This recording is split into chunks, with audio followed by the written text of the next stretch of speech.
आता यापुढील प्रस्ताव करण्यासाठी आपल्या संस्थेचे सचिव माननीय मधुकरजी जाधव साहेब कवी गायक आहेत, हे करतील अशी मी त्यांना विनंती करतो. सर्वांना क्रांतिकारी जय भीम. जय भीम. विश्ववंदनीय तथागत भगवान गौतम बुद्ध, भारतीय घटनेचे शिल्पकार डॉक्टर बाबासाहेब आंबेडकर यांना त्रिवार वंदन. आज डॉक्टर बाबासाहेब आंबेडकर संशोधन व प्रशिक्षण संस्था बार्टी पुणे अंतर्गत भारतरत्न डॉक्टर बाबासाहेब आंबेडकर स्मारक क्रांतिभूमी संगीत कला संस्था रजिस्टर महाड पोलादपूर मातृसंस्था बौद्धगण पंचायत समिती व बौद्ध महासभा यांचे संयुक्त विद्यमाने संविधान दिन, अमृत महोत्सव व क्रांतिभूमी संगीत कला संस्थेचा तृतीय वर्धापन दिन या ठिकाणी साजरा होत आहे. बांधवांनो, क्रांतिभूमी संगीत संस्था ही जी स्थापन केली, ही स्थापन करणारे सर्वात प्रथम या ठिकाणी आदरणीय महाराष्ट्राचे कवी रवींद्रजी तांबे साहेब यांचं लाख मोलाचं सहकार्य आहे. कारण कोकणामध्ये अनेक संस्था आहेत, प्रत्येक कलाकारांना कुठे ना कुठेतरी वाव आहे, स्टेज आहे, परंतु फक्त महाड आणि पोलादपूर जर सोडला तर कुठेच अशा प्रकारची संगीतमय संस्था नव्हती. यापूर्वी आली ती होती, परंतु ती आज तर नाही आहे. आणि हा संकल्प या संस्थेचे संस्थापक आदरणीय रवींद्रजी तांबे साहेब, त्यानंतर दुसरे संस्थापक आमचे आनंदजी गमरे साहेब मुरगीरकर, ते आजारी असल्यामुळे ते आज उपस्थित नाही आहे, आणि तिसरा संस्थापक मी स्वतः मधुकर जाधव.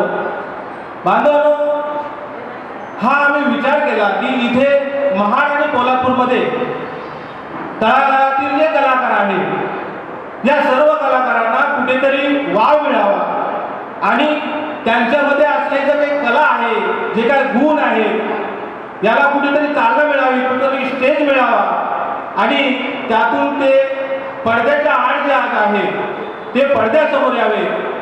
हा एक हेतू आम्ही करून आज या संस्थेचा तिसरा वर्धापन दिन या ठिकाणी साजरा होत आहे.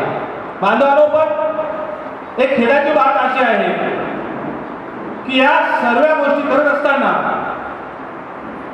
महाड तालुक्यातून, कोल्हापूर तालुक्यातून आम्हाला सहकार्य पण त्याप्रमाणे मिळतंय, परंतु कलाकार काही लोक जे असे आता आहेत, काही लोक वंचित आहेत आमच्यापासून.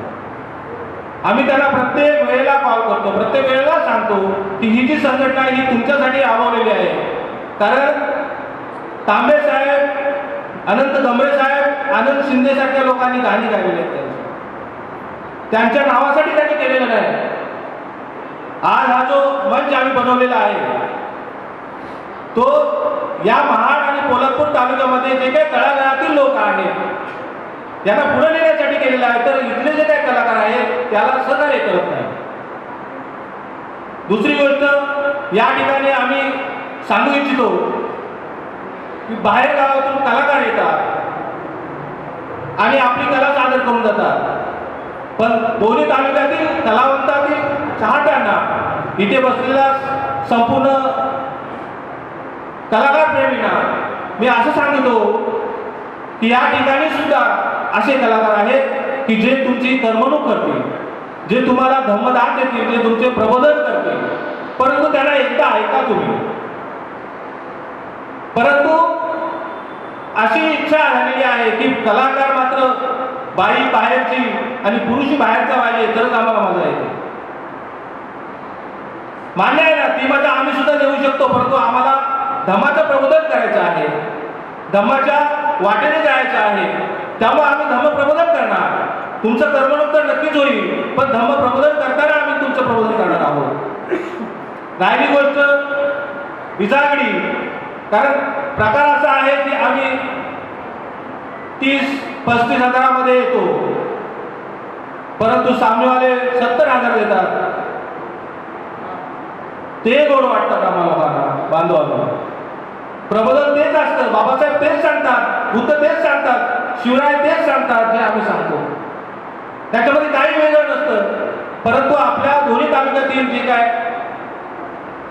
गावं आहेत त्या ठिकाणी बाहेरच्या कलाकारांना जास्त प्राधान्य दिलं जातं.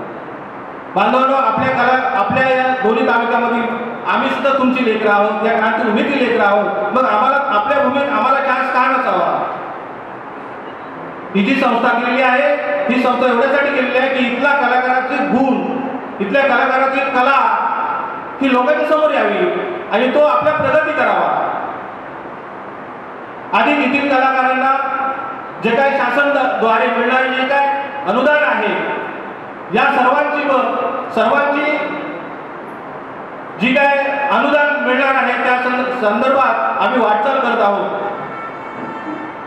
तेव्हा ही जी संस्था आहे ती संपूर्ण तळागाळातील कलाकारांच्या हितासाठी आहे. तो आम्ही इथून एक मेसेज देऊ शकतो की जे कलाकार आहेत त्या सर्वांनी या संस्थेत सभासद व्हा. कारण सभासद झाल्याने काय दुखवणार नाही, परंतु तुमची प्रगती नक्कीच होईल. जे आतापर्यंत घरात चुलीजवळ जातात त्यांना स्टेजवर जाण्याचा चान्स देतोय, हे जर ते समजत नसतील तर यापेक्षा दुर्दैव आहे. तेव्हा संपूर्ण दोन्ही तालुक्यातील कलावंत प्रेमींना माझी विनंती आहे की या कलेला तुम्ही आपली कला समजून तिला स्थान द्या. कारण या कलेमध्ये कुठलाही राजकीय हेतू नाही आहे, कुठला सामाजिक हेतू नाही आहे, फक्त धार्मिक हेतू आहे आणि बाबासाहेबांचं बुद्धांचं प्रबोधन होईल यासाठी आम्ही हा अट्टहास करत आहोत. कारण आता 73 ते 74 वर्ष आमच्या अध्यक्षांना चालू आहे. चालताना थरथर करतात, थंडी वाऱ्यातून ते येतात, त्यांचं नाव झालेलं आहे. तेव्हा संपूर्ण या ठिकाणी बसलेले दोन्ही तालुक्यातील लोकांना मी विनंती करतो की पुढे येथील संपूर्ण दोन्ही तालुक्यातील प्रतिष्ठित मान्यवरांचं मी जय भीम करतो आणि माझे 2 शब्द संबोधतो. नमोबुद्धाय, जय भीम. मी आपल्यासमोर एक विनंतीपूर्वक आणि जाणीवपूर्वक सांगू इच्छितो की दादानी जे आपल्या खेद इथं जो व्यक्त केला त्या खेदाला कुठेतरी चिरकाम करून पुढे जाण्याचं कार्य ही छोटीशी संस्था करते.